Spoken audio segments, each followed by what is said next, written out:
বিশ্ব রাজনীতি ও অর্থনীতির এক অস্থির সময়ের মধ্যে ৯ বছর পর চীন সফরে যাচ্ছেন মার্কিন প্রেসিডেন্ট ডোনাল্ড ট্রাম্প।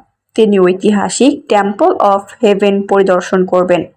বর্তমানে মধ্যপ্রাচ্যে ইরান-ইসরায়েল সংঘাত এবং ক্রমবর্ধমান মুদ্রাস্ফীতির কারণে নিজ দেশে কিছুটা চাপে রয়েছেন ট্রাম্প। এই পরিস্থিতি সামাল দিতে চীনের কাছে আমেরিকার খাদ্যপণ্য ও বিমান বিক্রির বড় চুক্তি করতে চান তিনি। দুই দেশের বিরোধ মেটাতে একটি বোর্ড অফ ট্রেড গঠনেরও পরিকল্পনা রয়েছে তার।